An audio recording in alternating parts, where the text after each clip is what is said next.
She spent her days measuring fabric, adjusting hems, and carefully stitching together clothes that would last for years. To the people of Riverside, Ariel was simply the woman who ran Thompson's tailor shop, a quiet 48-year-old who had moved to town 6 years ago and quickly become known for her precise work and fair prices.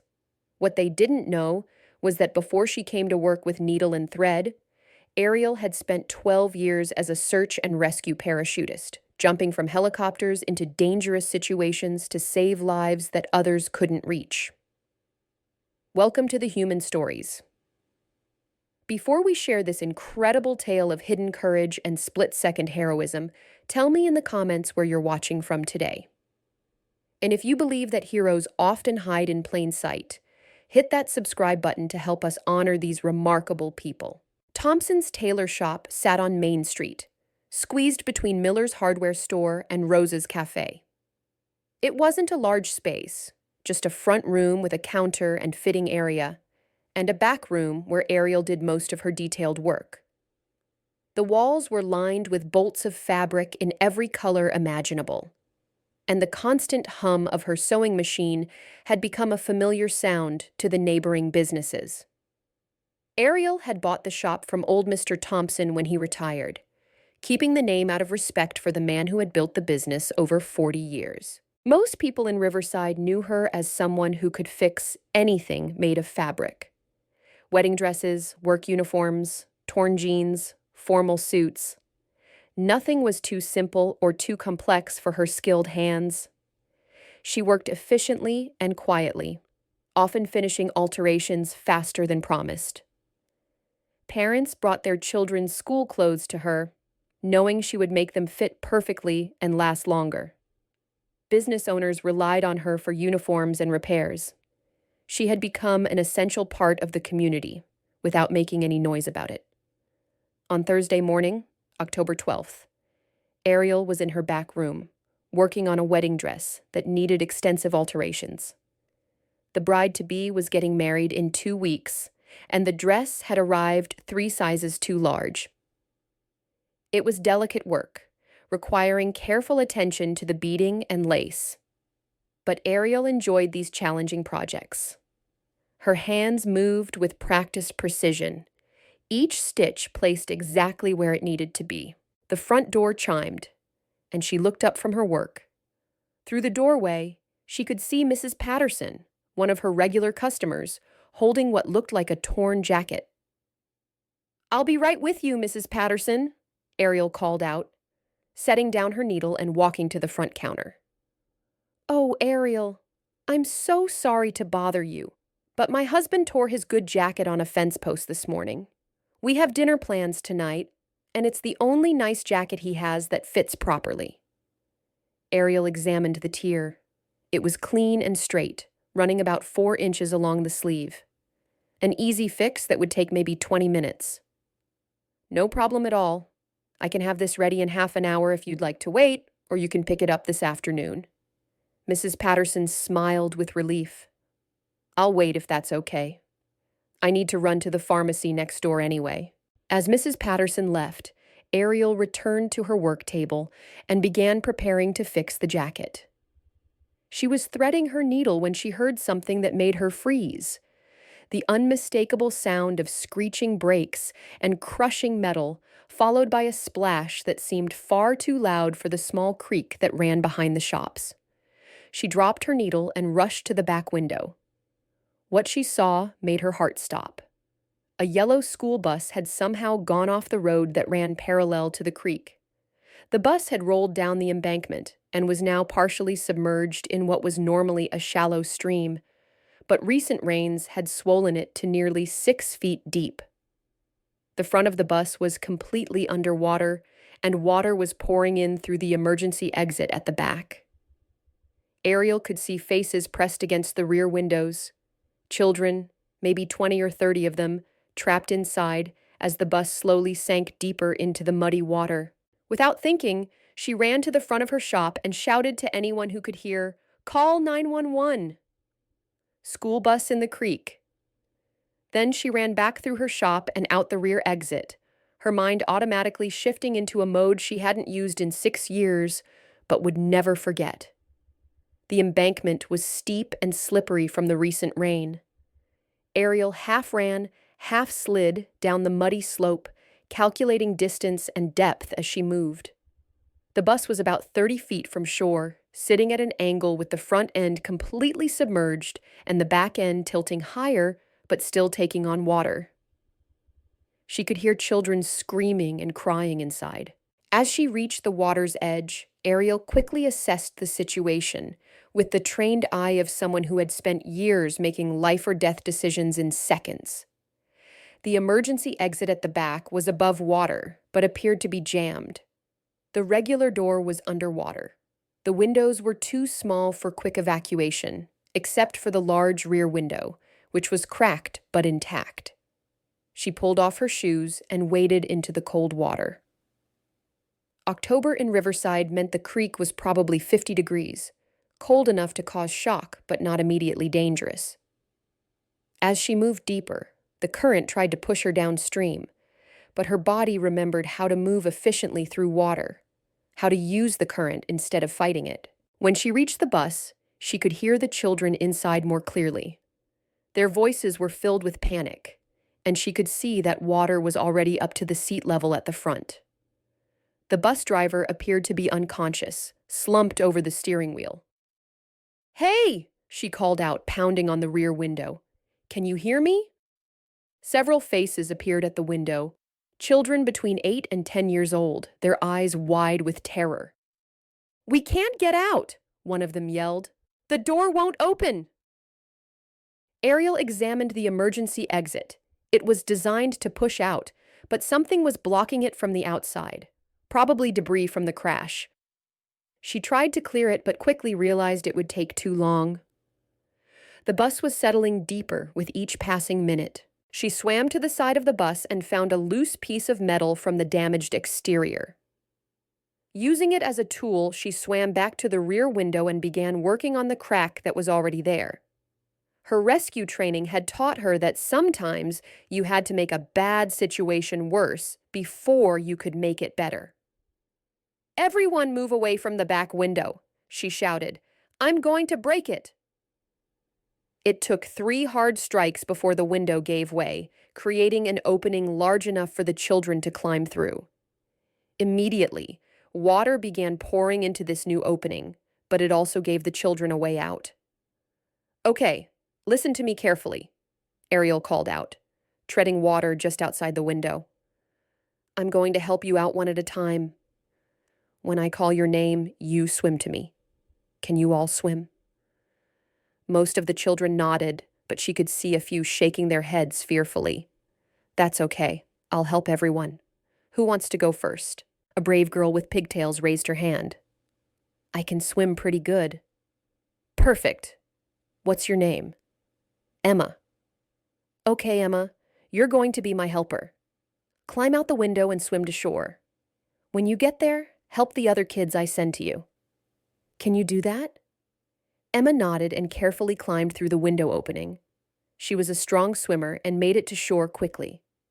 One by one, Ariel helped the children out of the bus. Some could swim well enough to make it on their own with encouragement.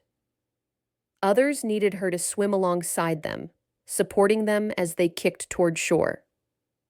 For the few who couldn't swim at all, she carried them, using a technique she had learned for water rescues that allowed her to keep both their heads above water while making steady progress. Each trip back to the bus was more challenging than the last. The vehicle was sinking deeper, and the angle was becoming more severe. Water was now pouring in through the broken window faster than it was flowing out through other openings.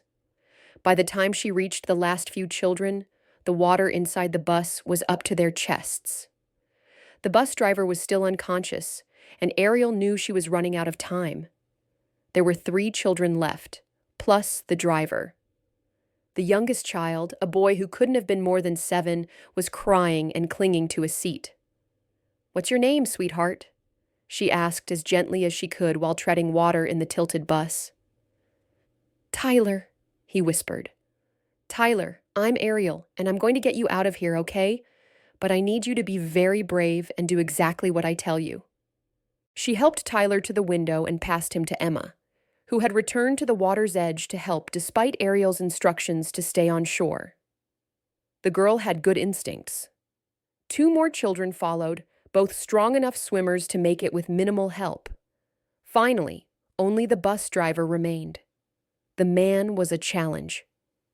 He was unconscious, probably from hitting his head during the crash, and he was much larger than the children. The bus was now tilted at such an angle that the front end was completely submerged, and water was rushing in through every opening. Ariel had maybe 2 minutes before the entire vehicle went under. She managed to free the driver from his seatbelt and drag him to the rear of the bus. Getting his unconscious body through the window opening and into the water required strength she had to summon from muscle memory. The kind of strength that comes from knowing that failure isn't an option. Once in the water, she positioned him for a rescue carry, tilting his head back to keep his airway clear while using her legs and one arm to propel them both toward shore. It was the longest 30-foot swim of her life. Her muscles burned from the cold and the effort, but she focused on keeping steady kicks and maintaining the driver's position. Hands reached out to help her as she approached the shore. The children had been joined by several adults who had heard the commotion and come running. Together, they pulled the bus driver onto the muddy bank. "Is he breathing?" someone asked. Ariel checked his pulse and airway. "Yes, but he needs medical attention. Has someone called for an ambulance?" "They're on the way," a voice called out.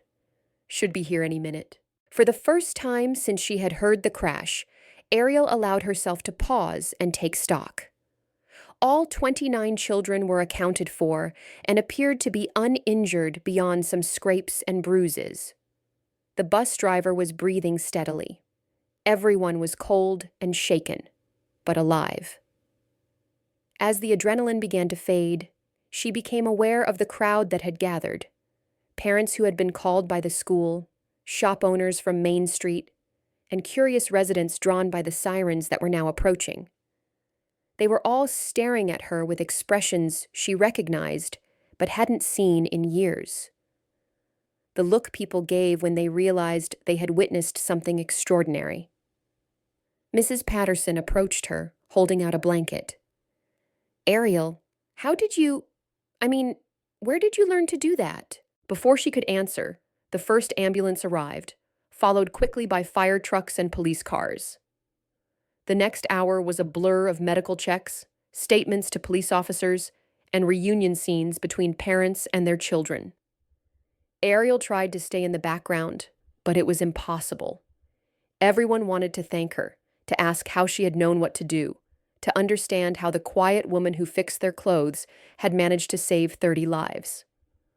When the excitement finally died down and the last of the emergency vehicles had left, Ariel found herself back in her shop, still wearing her wet clothes and trying to process what had just happened. The wedding dress she had been working on lay exactly where she had left it, needle and thread ready for the next stitch, as if the last 2 hours had been a dream. But the sound of the front door chime reminded her that it had been very real. "Mrs. Thompson," a small voice called out. She looked up to see Emma, the brave girl who had been first out of the bus and had helped the other children to shore.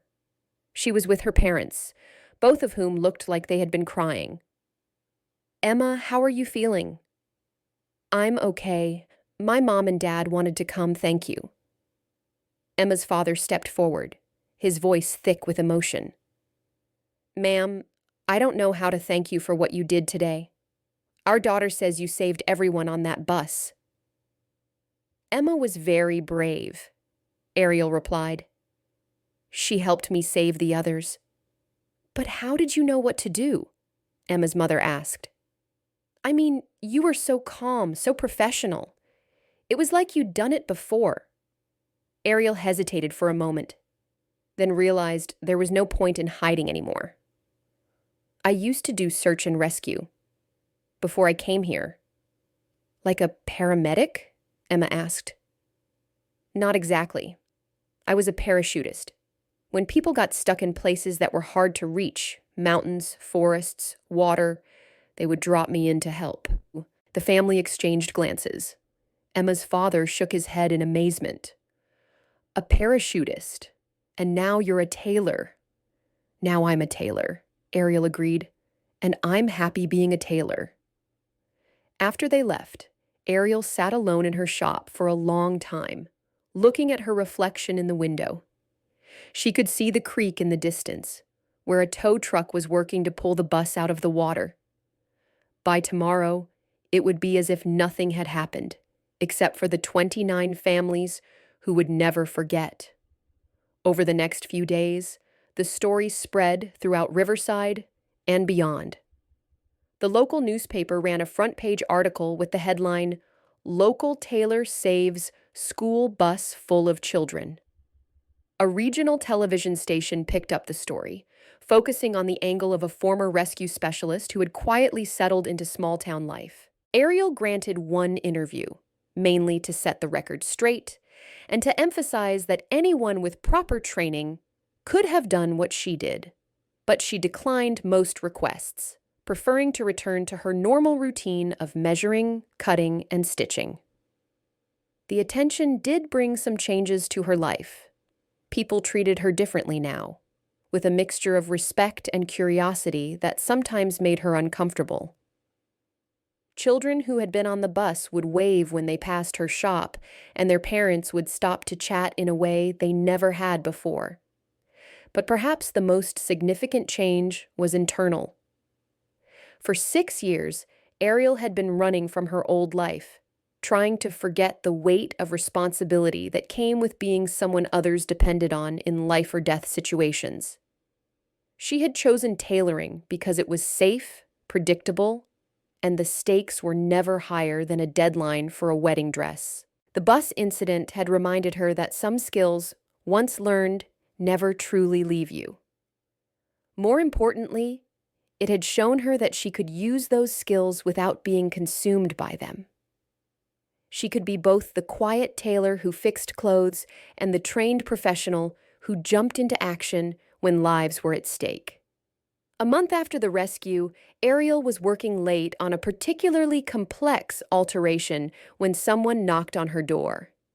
She looked up to see Chief Martinez, the head of Riverside's volunteer fire department. "Hi, Chief. What can I do for you?" "Actually, I was hoping to talk to you about what you could do for us," he said. "Would you be interested in helping train our water rescue team? We've got the basic equipment, but none of us have the kind of experience you demonstrated last month." Ariel considered the offer. It would mean revealing more about her past, taking on responsibility again, and stepping back into a world she had worked hard to leave behind. But it would also mean using her skills to help her community be better prepared for emergencies. It would mean honoring the training she had received and the people who had taught her. And it would mean acknowledging that hiding from who she used to be wasn't the same as choosing who she wanted to become. "I'd be willing to help," she said finally, "but I have one condition." "What's that?" "We do it quietly. No publicity, no ceremonies, just training." Chief Martinez smiled. "I think we can manage that." 6 months later, Riverside's volunteer fire department had one of the best water rescue programs in the region. They practiced regularly in the creek behind Main Street, the same creek where Ariel had pulled 29 children and one bus driver to safety. Ariel continued to run her tailor shop, continued to alter wedding dresses and repair torn jackets, continued to be the quiet woman who made clothes fit properly. But now she also spent 2 evenings a month teaching other people how to save lives in the water, how to stay calm under pressure, and how to make split-second decisions when everything was going wrong. She never talked about her years as a parachutist, never shared stories of the dangerous rescues she had performed in mountains and forests across the country. Those memories belonged to a different version of herself, one that had carried too much weight and eventually burned out from the constant pressure. But she had learned something important that day in October. You don't have to choose between being who you were and who you want to be. Sometimes the best version of yourself is the one that combines both. The people of Riverside still brought their clothes to Thompson's tailor shop, still appreciated her precise work and fair prices. But they also knew that if their children ever needed saving, if disaster ever struck their quiet town, the woman with the steady hands and calm voice would be ready. Not because she was a hero, but because she was someone who had learned that heroism isn't about seeking danger or glory.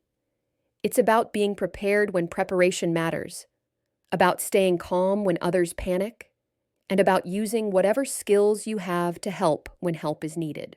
Ariel had spent years learning how to jump out of helicopters into dangerous situations.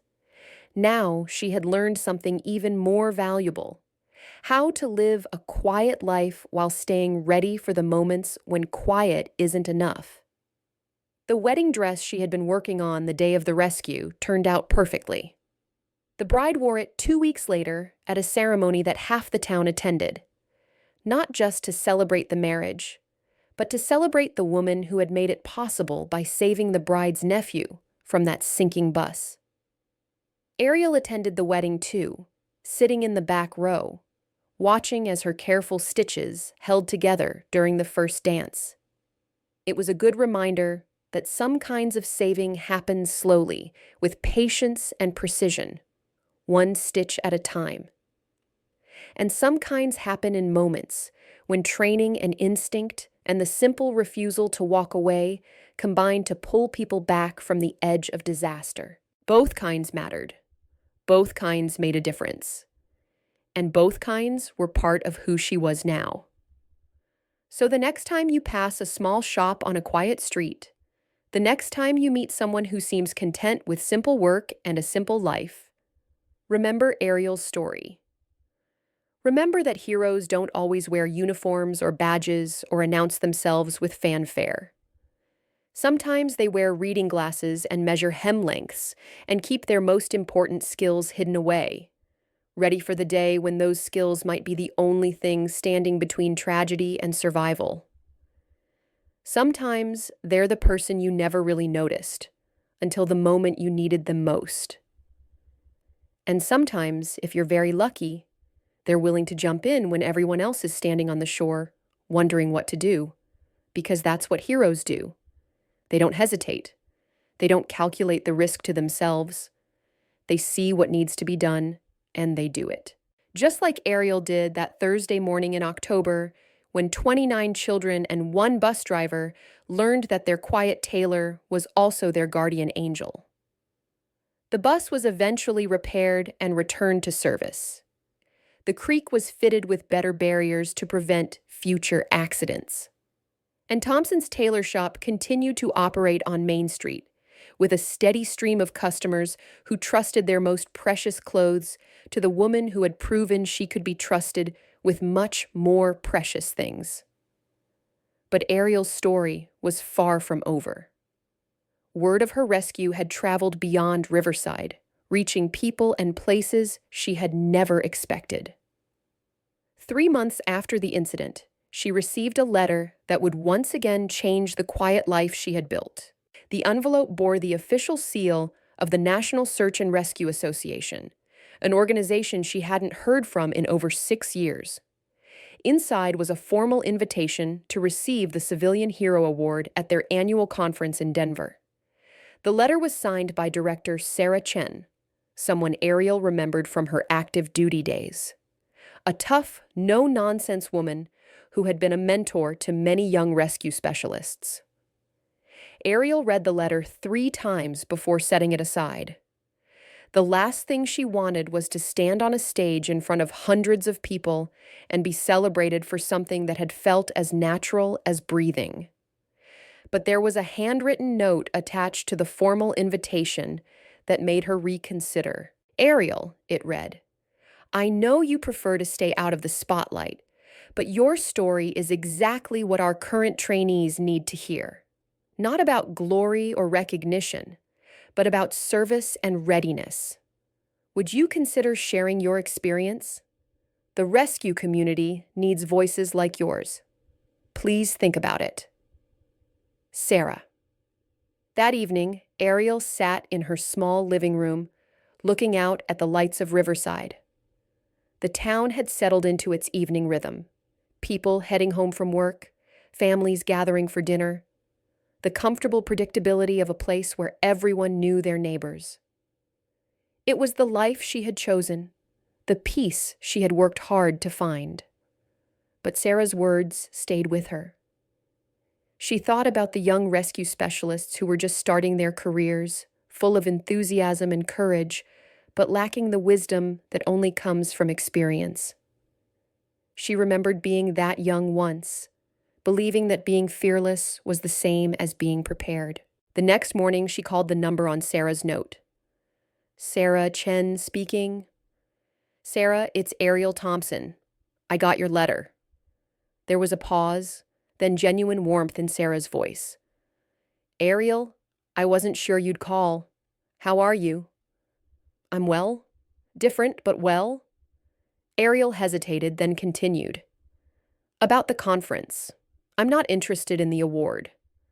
But I might be willing to speak to your trainees. Off the record, no media, just sharing experience.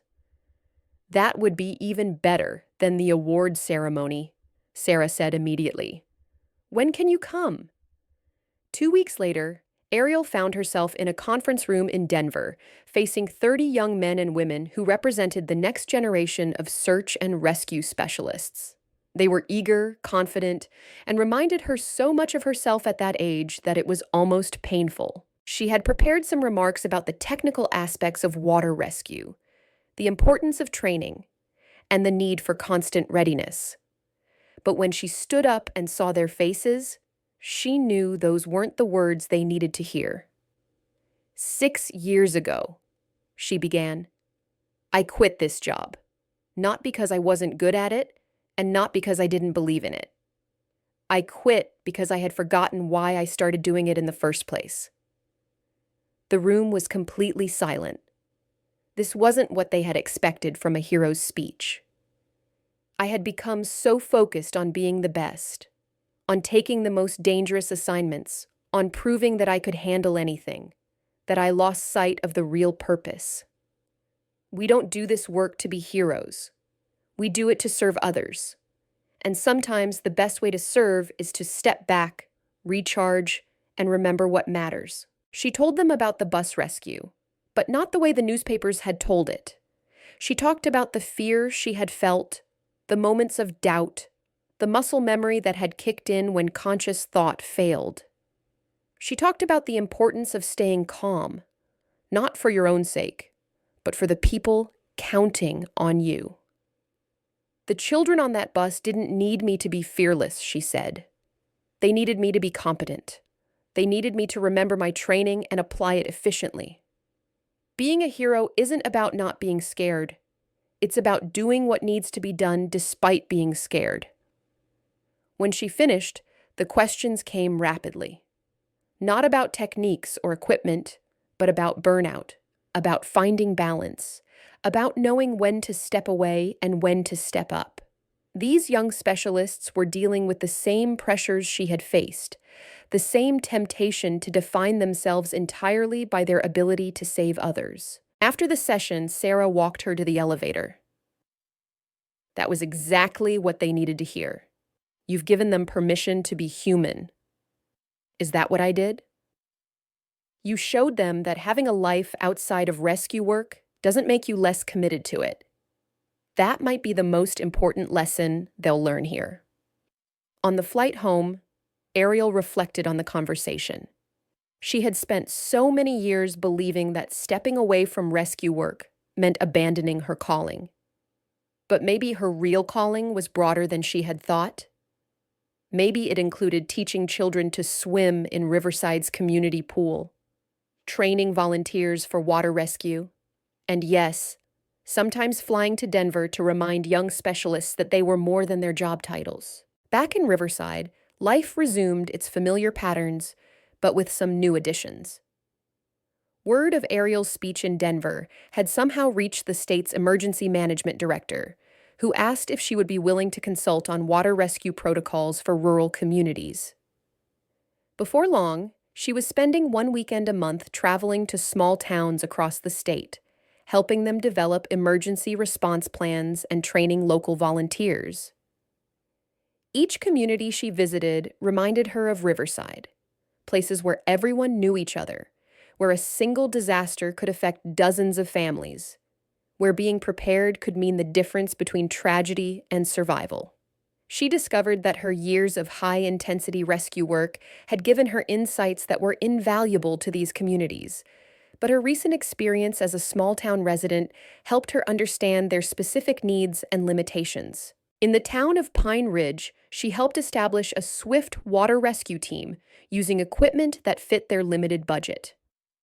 In Millfield, she worked with the local school district to develop evacuation procedures for their buses, which frequently traveled mountain roads near rivers and ravines. In Cedar Falls, she trained a team of volunteers who could respond to emergencies in the remote areas that professional rescue teams couldn't reach quickly. Each project felt different from her old job. Instead of being dropped into emergencies, she was helping communities prevent them or respond more effectively when they occurred. Instead of working alone, she was building teams and systems that would function long after she left. The work was rewarding, but it was also changing her relationship with Riverside. She was traveling more, spending less time in the tailor shop, and her neighbors were beginning to see her differently. She was still their local tailor, but she was also becoming something else, a resource, an expert, someone whose knowledge extended far beyond their small town. One evening, as she was closing the shop after a particularly busy day, Mayor Williams stopped by. Robert Williams had been mayor of Riverside for 12 years, and he was known for his practical approach to local government and his ability to see opportunities where others saw only problems. "Ariel, do you have a few minutes? I'd like to discuss something with you." She invited him in and offered him coffee, which he accepted gratefully. They sat in the front area of the shop, surrounded by bolts of fabric and the comfortable smell of cotton and wool. "I've been hearing about the work you're doing around the state," he began. "Training programs, emergency planning, that sort of thing." "Yes, it's been interesting work. I'm wondering if you'd consider doing something similar here in Riverside. Not just the water rescue training you're already doing with our fire department, but something more comprehensive." Ariel was intrigued. "What did you have in mind?" "We've been awarded a federal grant to improve our emergency preparedness. It's not a huge amount of money, but it's enough to hire a part-time emergency management coordinator. The job would involve developing emergency plans, training volunteers, coordinating with neighboring communities, that sort of thing." He paused, then leaned forward slightly. "We'd like to offer you the position." The offer surprised her. She had been thinking about her expanding consulting work as something separate from her life in Riverside, not as something that could be integrated with it.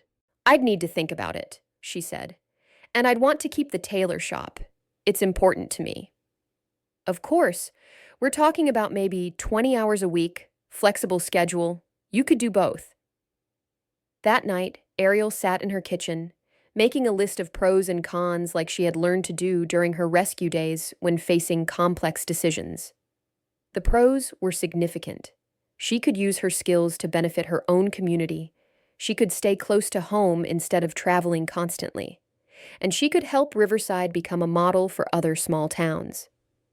The cons were fewer but important. Taking an official position would mean more visibility, more responsibility, and less of the quiet anonymity she had valued. It would also mean making a formal commitment to staying in Riverside long-term, something she hadn't really considered before. She was still weighing the decision when her phone rang. The caller ID showed a number she didn't recognize, but the area code was familiar. It was from the region where she had done her early rescue training. Hello? Is this Ariel Thompson? The voice was young, female, nervous. Yes. Who is this? My name is Jessica Martinez. I'm a first-year rescue trainee, and I was at your talk in Denver last month. I hope you don't mind me calling. I got your number from Director Chen. What can I do for you, Jessica? I'm struggling with something, and I thought maybe you could give me some advice. I love the work, but I'm starting to feel overwhelmed. Every training exercise feels like life or death, and I'm putting so much pressure on myself to be perfect that I'm making mistakes. Ariel recognized the feeling immediately. It was exactly what she had experienced in her early years, the crushing weight of knowing that people's lives would depend on your decisions. Can you tell me more about what's happening? For the next 20 minutes, Jessica described the anxiety that was keeping her awake at night, the fear that she wasn't good enough, the way she was second-guessing every decision. It was like listening to her younger self. Jessica, Ariel said when the young woman had finished, can I ask you why you wanted to do rescue work? To help people, to make a difference when others can't. Good. Hold on to that. But remember, you can't help anyone if you're so focused on being perfect that you freeze up when action is needed. The people who need rescuing don't need you to be superhuman. They need you to be competent, prepared, and calm. They talked for another 10 minutes, with Ariel sharing some of the techniques she had learned for managing pressure and staying focused during emergencies. When they hung up, she realized that this conversation had been as valuable to her as it had been to Jessica. Over the next few weeks, she received 3 more calls from young rescue specialists who had heard about her talk. Each conversation reinforced her growing sense that her role in the rescue community wasn't finished. It was just evolving. When Mayor Williams called to ask about her decision regarding the emergency management position, she was ready with her answer. I'll take the job, but with a few conditions. I'm listening. First, I want to establish a mentorship program connecting our local volunteers with rescue specialists from around the region. Second, I want to use part of the grant money to bring in other experienced professionals to provide training and perspective. And third, I want to document everything we do so other communities can replicate it. Mayor Williams was quiet for a moment, then chuckled. Those aren't conditions, Ariel. Those are improvements to the program I hadn't thought of. When can you start? 6 months later, Riverside had become a model for rural emergency preparedness. The town's comprehensive response plan included protocols for everything from flash floods to winter storms to bus accidents. Their volunteer team was trained not just in rescue techniques, but in incident command, psychological first aid, and community coordination. More importantly, the mentorship program had connected 12 young rescue specialists with experienced professionals who provided guidance, support, and perspective. Ariel coordinated the program, but also participated as a mentor herself, having regular conversations with trainees from across the country who were struggling with the same challenges she had faced. The tailor shop remained open 3 days a week, and Ariel still enjoyed the quiet satisfaction of creating perfect alterations and repairs.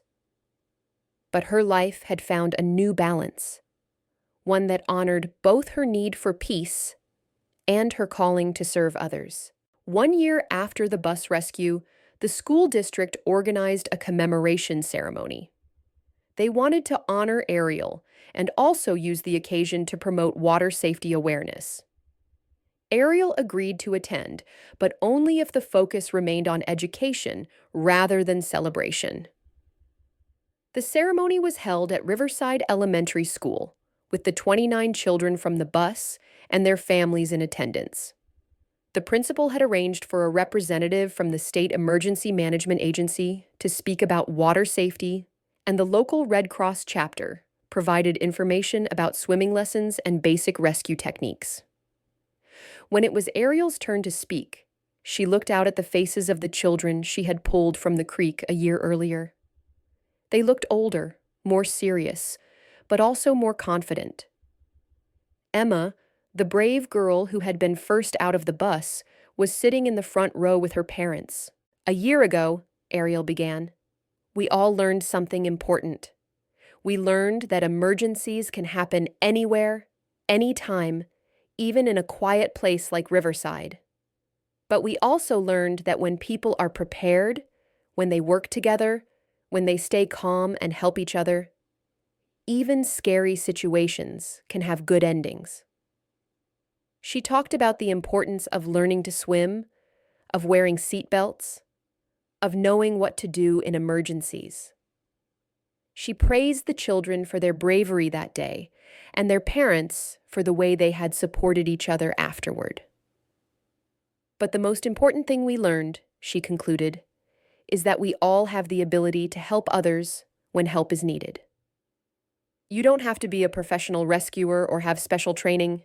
You just have to be willing to act when action is needed and to care about your neighbors and community." After the ceremony, as families were gathering for refreshments, Tyler, the youngest boy from the bus, approached her with his parents. "Mrs. Thompson," he said in a voice that was still small but much more confident than it had been a year ago, "I learned how to swim." "That's wonderful, Tyler. Are you enjoying it?" "Yeah, and my mom says when I get older, maybe I can learn to help save people like you did." Ariel knelt down to his level. "That would be wonderful, Tyler. But remember, there are lots of ways to help save people. You can be a doctor or a teacher or a firefighter or even a tailor. The important thing is to learn skills that help others and to be ready to use them when they're needed." As she drove home that evening, Ariel reflected on how much her life had changed since that October morning when she had heard the sound of screeching brakes and rushing water. She had started that day as a woman trying to hide from her past, and ended it as someone who had embraced both her history and her future. The work she was doing now felt different from her old job. It was more collaborative, more educational, more focused on prevention than reaction. But it was also more sustainable. She could do this work for years without burning out, because it built on communities and relationships rather than adrenaline and individual heroics. Her phone rang as she was unlocking her front door. The caller ID showed Sarah Chen's number. "Hi, Sarah. Ariel, I hope I'm not calling too late. I wanted to let you know about something exciting." "What's that?" "The program you've developed in Riverside has been selected as a model for rural emergency preparedness by the Federal Emergency Management Agency. They want to fund similar programs in 50 communities across the country, and they're asking if you'd be willing to help coordinate the rollout." Ariel set her keys on the kitchen counter and sat down, processing what Sarah had said. It was an enormous opportunity. The chance to impact emergency preparedness on a national scale, to help dozens of small communities become safer and more prepared. "That would be quite an undertaking," she said finally. "It would be. But you've already proven that the model works, and you've shown that you can train others to implement it. This could be your biggest rescue operation yet, preventing emergencies instead of responding to them."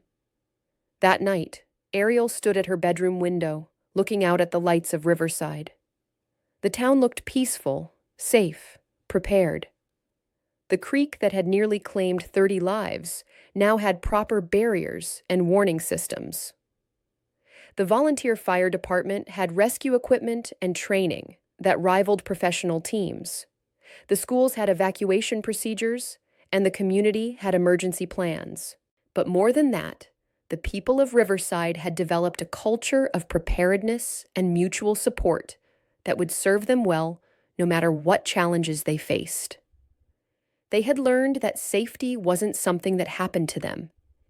It was something they created together. The federal program would be a chance to help 50 other communities develop that same culture, that same level of preparedness. It would mean more travel, more responsibility, and stepping even further into the public role she had once avoided. But it would also mean honoring the skills and experience she had spent a lifetime developing, and using them in a way that could prevent countless emergencies rather than just responding to them after they occurred. As she got ready for bed, Ariel's mind was already working on the challenges of scaling up the Riverside model. How do you adapt emergency plans for different geographic regions? How do you train trainers who can work effectively in diverse communities? How do you maintain quality and consistency across 50 different implementation sites?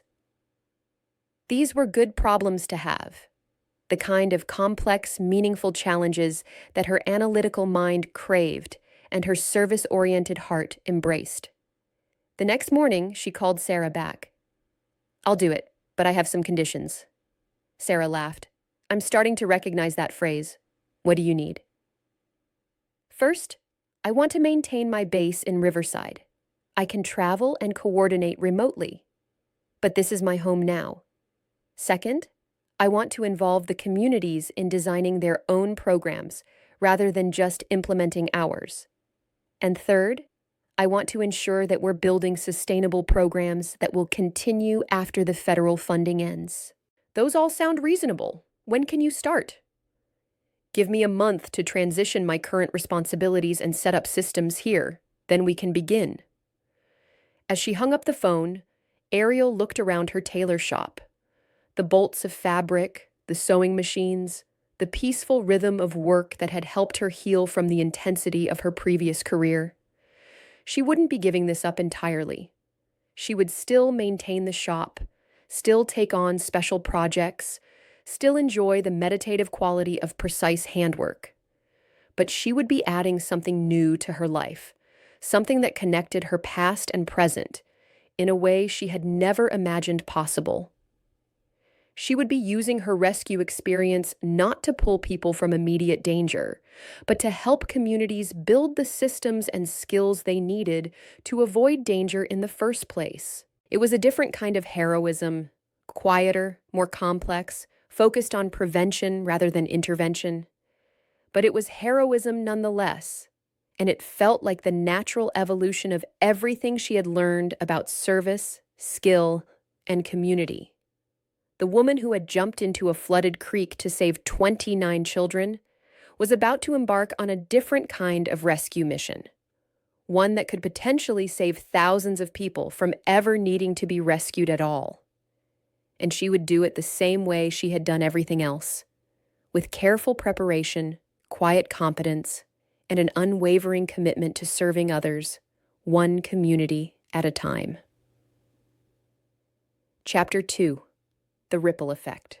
The first community Ariel visited as part of the federal program was Clearwater, Montana, a town of 800 people nestled in a valley surrounded by mountains that looked beautiful but posed constant risks of flash floods and landslides. The mayor, a woman named Janet Reeves, met her at the small regional airport with a mixture of hope and skepticism. "I'll be honest with you," Janet said as they drove through the town's single main street. "Some folks here aren't sure why we need an outsider telling us how to handle emergencies. We've been dealing with mountain weather and floods for generations." Ariel had heard similar sentiments in other communities. "I'm not here to tell you what to do," she replied. "I'm here to listen, learn about your specific challenges, and help you build on what you're already doing well." Over the next 3 days, Ariel walked every street in Clearwater, talked to dozens of residents, and observed their existing emergency procedures. What she found was a community with deep knowledge of their local environment, but limited coordination between different groups. The volunteer fire department knew how to fight structure fires, but had no swift water rescue training. The ski patrol had excellent mountain rescue skills, but rarely communicated with the fire department. The school had evacuation procedures for earthquakes, but not for floods. Most importantly, The community's emergency plans were based on assumptions that were decades out of date. Climate change had altered local weather patterns, increasing both the frequency and intensity of storms. New development had changed drainage patterns. The population had grown and aged, creating different vulnerabilities than the town had faced 20 years earlier. On her last evening in Clearwater, Ariel gathered all the local emergency responders, elected officials, and interested citizens in the high school gymnasium. Instead of presenting a prepared program, she started with a question. Tell me about the worst emergency this community has faced in recent memory. An older man raised his hand. Spring flood of 2019. Creek jumped its banks after 3 days of rain on top of heavy snowpack. Water came up fast, caught everyone off guard. What happened? Lost 2 houses, had to evacuate the elementary school. Old Pete Morrison got trapped in his cabin for 6 hours before we could get to him. Lucky nobody died. Ariel nodded. Who responded to that emergency? Several hands went up around the room. As people described their roles, a pattern emerged. Everyone had done their best, but there had been no overall coordination. The fire department had focused on structure protection. Individual citizens had rescued neighbors. The county sheriff had handled evacuations. Each group had worked independently, sometimes duplicating efforts or missing critical needs. What if, Ariel asked, instead of responding to the next flood the same way, you could respond as a coordinated team?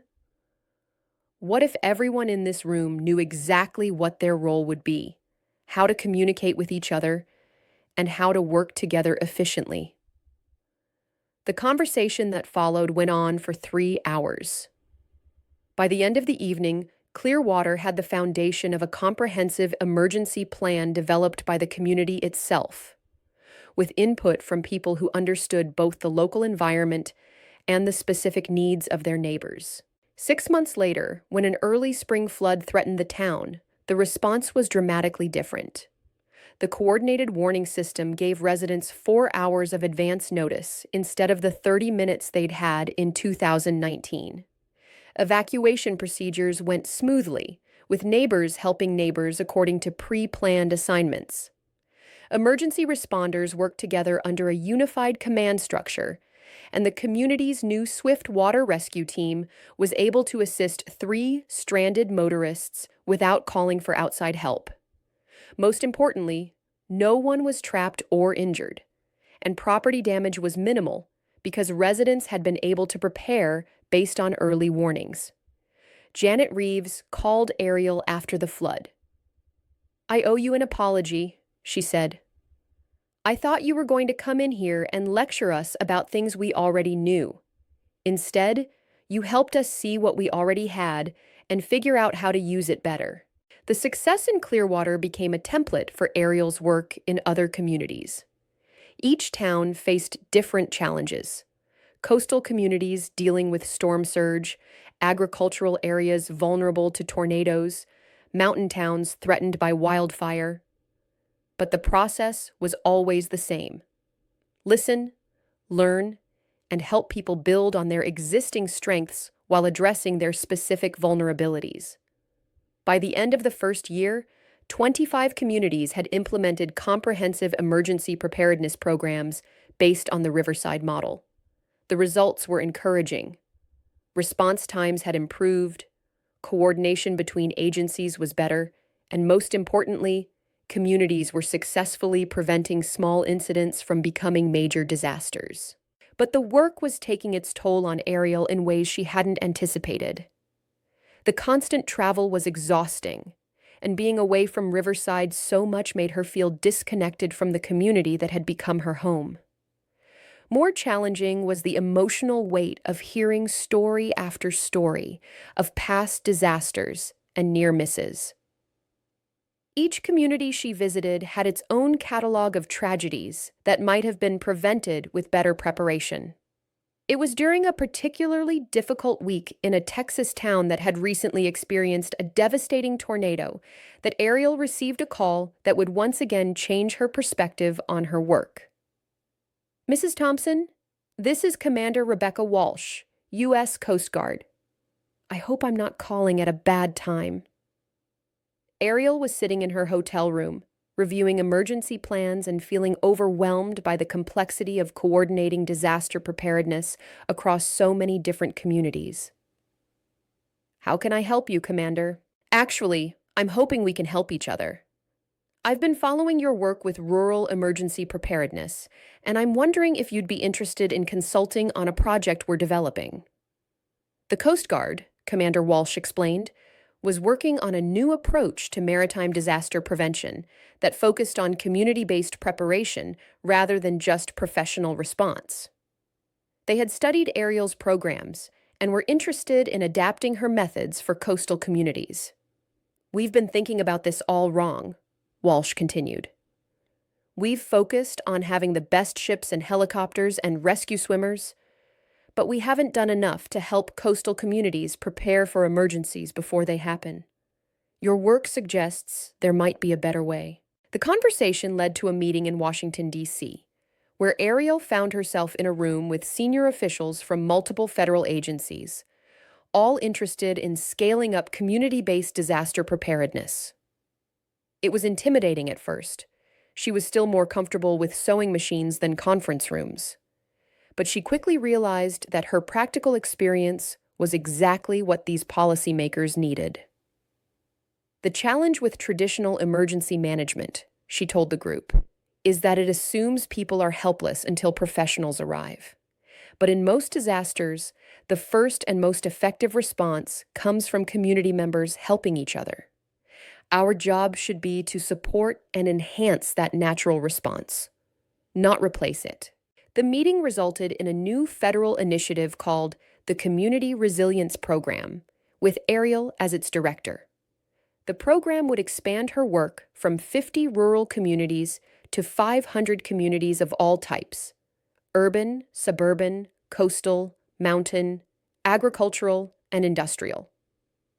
It was an enormous responsibility, far beyond anything she had imagined when she first jumped into that creek in Riverside.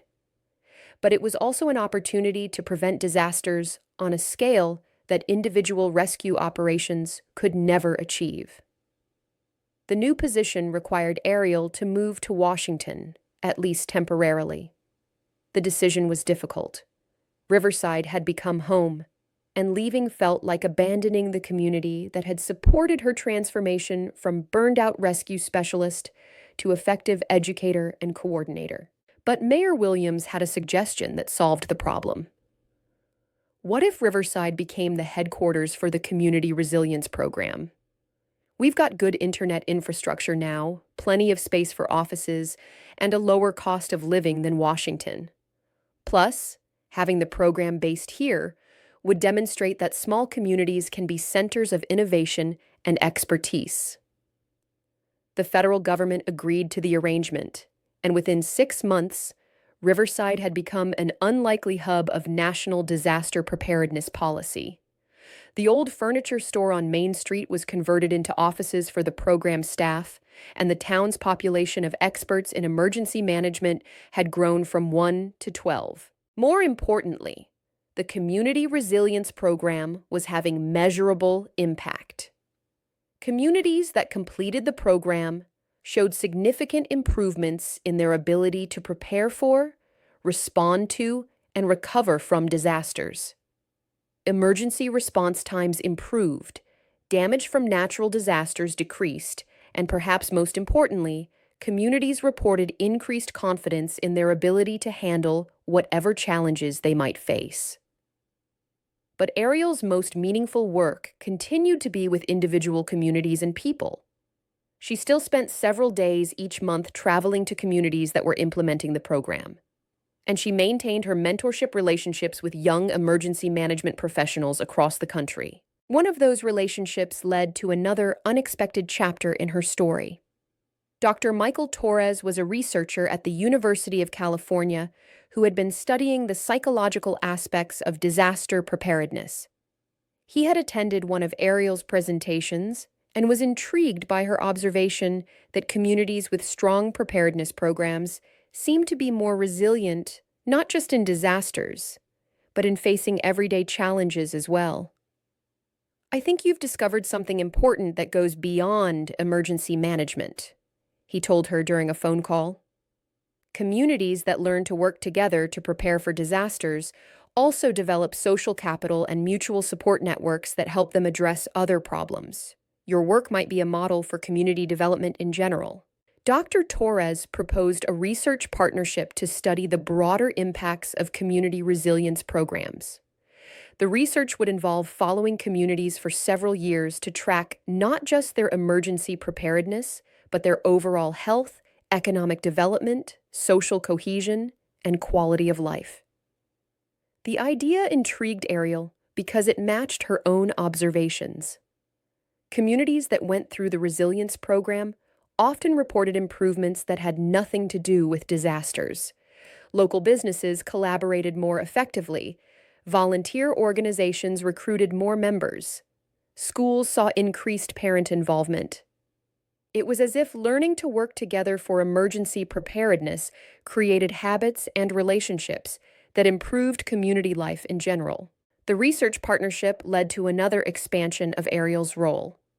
In addition to directing the Community Resilience Program, she became a senior fellow at the university's Institute for Community Development. The position was part-time and could be done remotely from Riverside, but it gave her access to resources and expertise that enhanced her practical work with communities. It also connected her with researchers and practitioners working on related issues around the world. She began corresponding with emergency management professionals in Japan, Australia, the Netherlands, and other countries that had developed innovative approaches to disaster preparedness. The exchange of ideas and best practices enriched her understanding of how different cultures and environments shaped community resilience. 3 years after the bus rescue that had changed her life, Ariel found herself addressing an international conference on disaster risk reduction in Geneva, Switzerland. Standing before an audience of emergency management professionals from 60 countries, she thought about the journey that had brought her from a small tailor shop in Riverside to this global stage. "5 years ago," she began, "I was a former rescue specialist who thought her career in emergency management was over. I had burned out from the intensity of constant crisis response, and I believed the only way to find peace was to completely disconnect from that world." She told the story of the bus rescue, but focused on what had happened afterward. How one emergency had led to community-wide improvements in preparedness, how local action had inspired state and national programs, and how individual heroism had evolved into systematic prevention. "The most important lesson I've learned," she concluded, "is that preventing disasters is more effective than responding to them, and the best prevention happens when communities take ownership of their own resilience. Our job as professionals isn't to be heroes who swoop in to save the day. It's to be teachers, facilitators, and supporters who help communities develop their own heroic capabilities." The response to her presentation led to invitations to consult with governments and organizations around the world. Within a year, adaptations of the Community Resilience Program were being implemented in 12 countries, each modified to fit local culture, environment, and needs. But even as her work expanded globally, Ariel remained committed to Riverside and to the hands-on community work that kept her grounded. She still maintained her tailor shop, though it was now open only 1 day a week and served more as a retreat from her demanding schedule than as a primary occupation. She also continued her mentorship work, which had evolved into a formal program connecting experienced emergency management professionals with newcomers to the field. The program now served over 200 mentorship pairs across North America, providing the kind of support and guidance that Ariel wished she had received during her early years as a rescue specialist. One of her most rewarding mentorship relationships was with Jessica Martinez, the young trainee who had called her years earlier seeking advice about managing pressure and perfectionism. Jessica had not only overcome her early struggles, but had become an outstanding rescue specialist and was now pursuing a master's degree in emergency management. "I want to do what you're doing," Jessica told her during one of their regular check-ins. "I want to help communities become more resilient instead of just responding to emergencies after they happen." "What's stopping you?" Ariel asked. "I'm not sure I have the right experience. You were a rescue specialist for 15 years before you moved into preparedness work. I've only been doing this for 3 years." Ariel smiled, remembering her own doubts when she had first considered leaving active rescue work. "Jessica, the most important qualification for this work isn't technical expertise. It's the ability to listen to communities and help them build on their own strengths. You've already demonstrated that ability in your current job." That conversation led to Jessica joining the Community Resilience Program as a regional coordinator, responsible for working with communities in the Southwest. Her fresh perspective and enthusiasm brought new energy to the program, and her bilingual skills opened up opportunities to work with Hispanic communities that had been underserved by traditional emergency management programs. Jessica's success was part of a broader pattern Ariel had noticed. The program worked best when it included people with diverse backgrounds and experiences. The most effective community resilience coordinators weren't necessarily those with the most technical training, but those who could connect with different types of people and help them see their own potential for leadership and problem solving. This insight led to another innovation in the program, a focus on developing local expertise rather than relying on outside consultants. Instead of sending experts into communities to implement preparedness programs, the Community Resilience Program began training community members to become their own experts. The approach required more time and patience, but the results were more sustainable. Communities that developed their own internal expertise were more likely to maintain and improve their preparedness programs over time, rather than letting them decline after outside support ended. The success of this approach caught the attention of international development organizations that were working on disaster risk reduction in developing countries. They were interested in adapting Ariel's methods for communities that had limited resources but strong social networks and local knowledge. The opportunity to work internationally was both exciting and daunting. Ariel had learned enough about cross-cultural communication to know that approaches that worked in American communities might not translate directly to other contexts, but the underlying principles, listening to communities, building on existing strengths, and developing local capacity, seemed universal.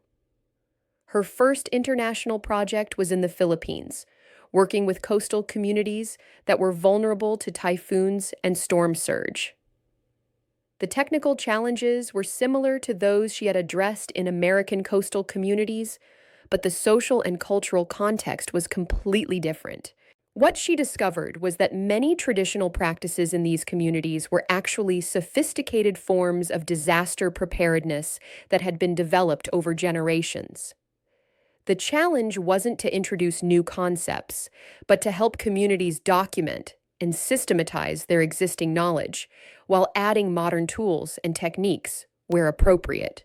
The project became a model for culturally sensitive disaster preparedness that respected traditional knowledge while incorporating scientific understanding of risk and modern communication technologies.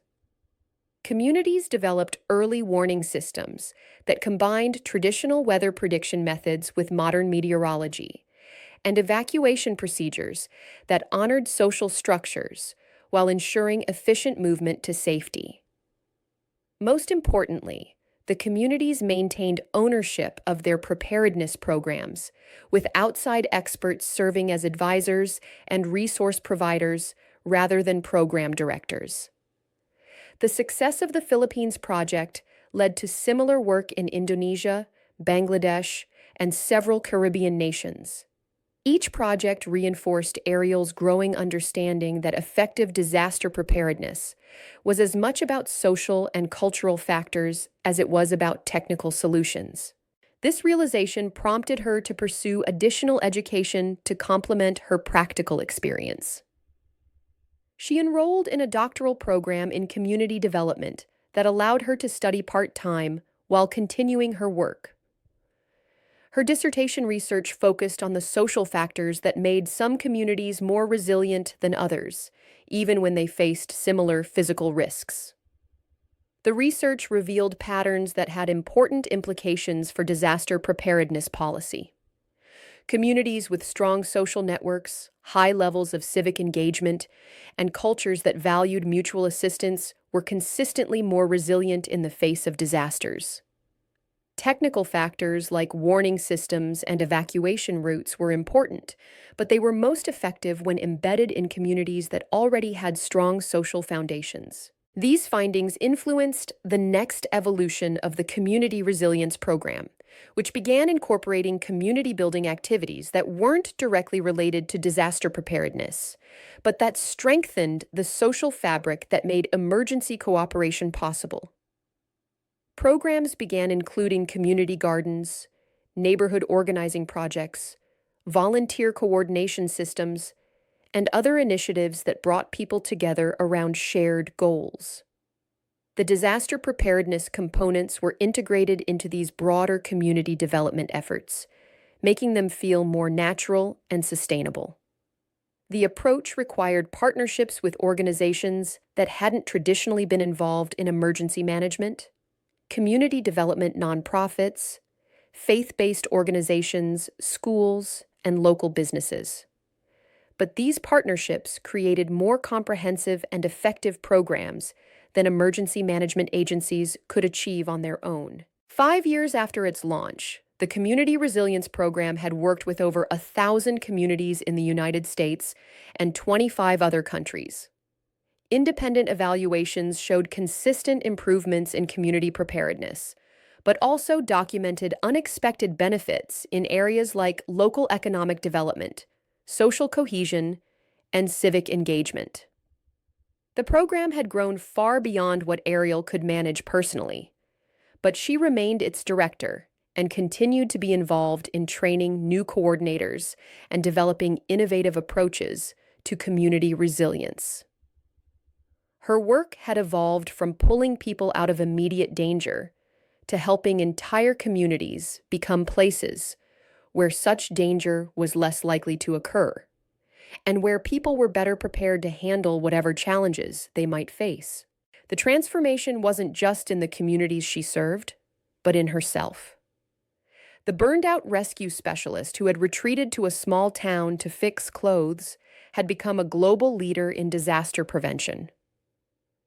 But more importantly, she had found a way to use her skills and experience in service of something larger than herself without sacrificing her own well-being. The tailor shop still anchored her week, providing a quiet space for reflection and the satisfaction of creating something beautiful and useful with her hands. But it was now part of a much larger fabric of work that included policy development, community organizing, international consulting, research, and mentorship.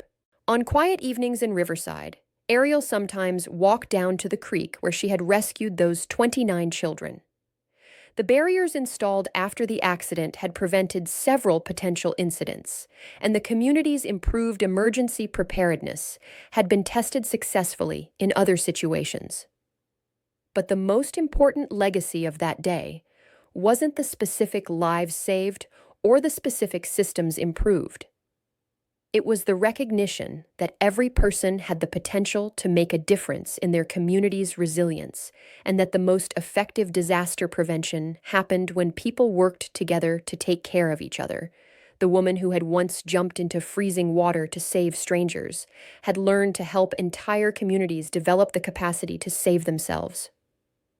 It was a different kind of heroism, less dramatic but more sustainable, less individual but more transformative. And it had all started with a simple choice to act when action was needed, to use whatever skills she had in service of others, and to believe that ordinary people could do extraordinary things when they worked together. As she stood by the creek in the gathering dusk, Ariel could hear the sounds of Riverside settling into evening. Children playing in yards, neighbors chatting over fences, the comfortable hum of a community that knew how to take care of itself and its members. It was the sound of resilience, built one relationship and one conversation and one small act of mutual assistance at a time. It was the sound of prevention working, of disasters being averted before they could happen, of communities that were stronger because they had learned to see their own strength. The bus was eventually repaired and returned to service. The creek was fitted with better barriers to prevent future accidents, and Thompson's tailor shop continued to operate on Main Street, though now only one day a week, with a steady stream of customers who trusted their most precious clothes to the woman who had proven she could be trusted with much more precious things. But Ariel's story had become something larger than a single rescue or a small business or even a national program. It had become a demonstration that heroism could evolve, that skills developed in one context could be applied in completely different ways, and that the most powerful changes often started with simple acts of service that grew into movements, that transformed communities, and inspired others to find their own ways to make a difference. If you have someone in your life like Ariel, someone whose quiet competence masks extraordinary capabilities, someone who serves their community without seeking recognition, someone who has found ways to use their unique skills and experience to make the world a little safer and more resilient, tell us about them in the comments. Share their story. Help us remember that the most powerful heroes are often the ones who never call themselves heroes at all, but who dedicate their lives to helping others discover their own heroic potential. Thank you for reading this story. If it moved you, share it with others who need to be reminded that courage comes in many forms, that prevention is often more powerful than intervention, and that the person most capable of changing the world might be someone who spends their days doing quiet, essential work in service of their community. Until next time, remember to look closer at the quiet people around you. You never know what amazing skills they might be carrying, what extraordinary impact they might be having, or what opportunities they might represent for you to discover your own capacity to serve others and strengthen the resilience of the communities you care about. If this story touched you, don't forget to like, comment, and subscribe. We'd love to hear what inspired you the most. And where in the world are you watching from? Let us know below.